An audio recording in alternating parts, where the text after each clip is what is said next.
Alright, well, going to the assignment is operations from graphs. And on each of these, you got two different functions expressed as graphs, and you're going to find h at some value, and h is made up of these two graphs.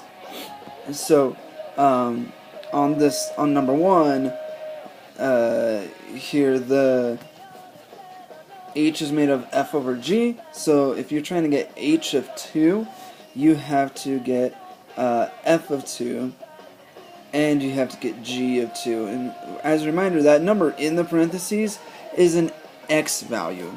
So you have to go over here to your f function to get f of 2, and you go where x is 2, that's right here, and you find out the y value, that's a y value of 7. So it's going to be 7 on top of our fraction here. We have to get g of 2. The x value has to be 2. So it's going to be on that line there, and it's right there. That is a y value of 5. So the function value is 5. And we got the fraction 7 over 5. And that's the whole thing. Moving on to 2.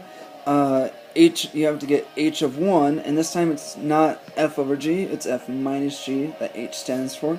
So to get h of 1, you have to get f of 1 and subtract what g of 1 is. Well, f of 1, you go where x is 1, you find that y value there.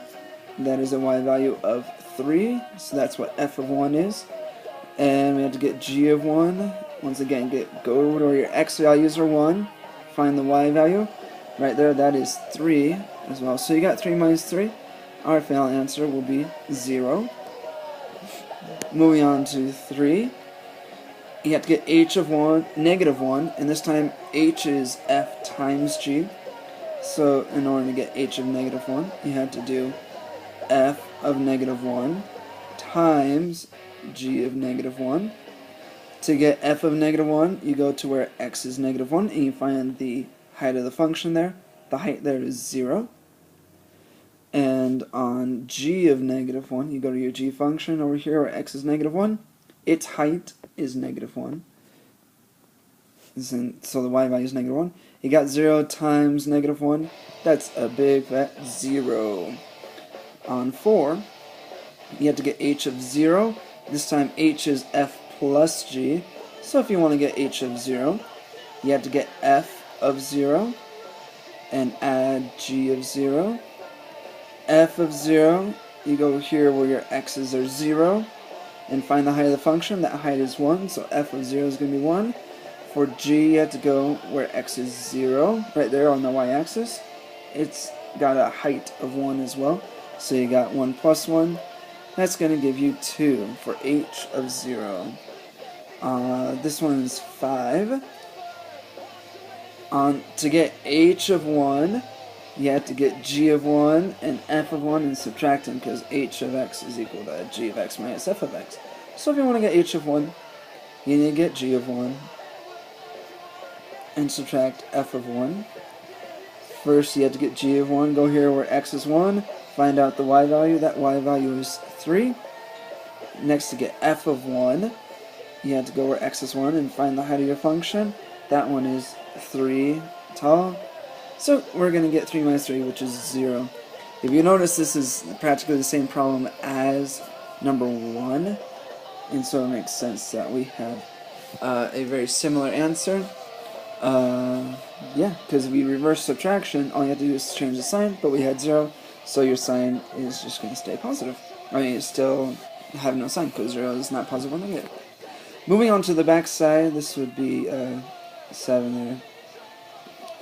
No, 7, what am I talking about? It's going to be 6.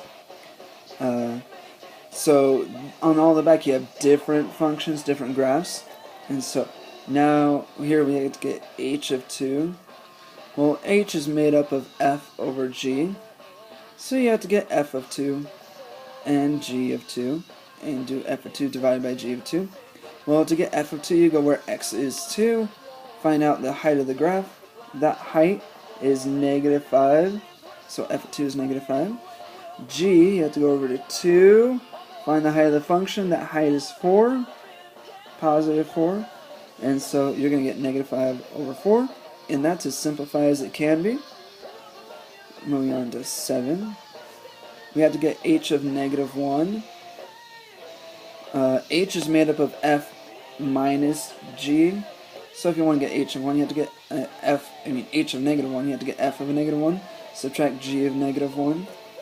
To get f of negative 1, you go over here to your f function, go to where x is negative 1, and find the height of your function. That height is negative 2, so f of negative 1 is negative 2.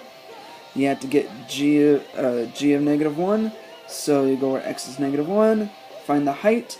The height's right there. That is a height of negative 3. And remember, if you're subtracting a negative, that's like adding a positive. So that's going to be negative 2 plus 3, which is 1.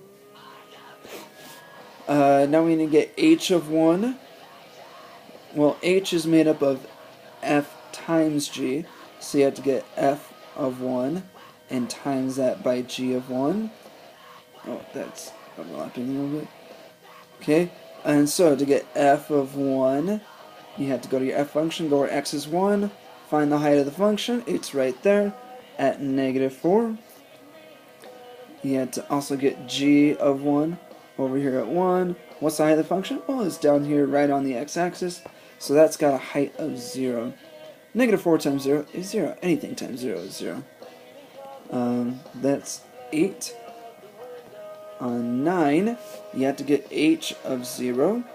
Well, h is made up of f plus g, so if you want to get h of 0, you have to get f of 0 and add g of 0. To get f of 0, you go where x is 0 right there on the y-axis. Find the height of the function. It's right there at negative 3. So f of 0 is negative 3. You have to get g of 0 now. You go where x is 0 right here on the y-axis. The height there is at negative 2. So we're going to get plus negative 2. Negative 3 plus negative 2 is going to give you negative 5. And that's it for 9.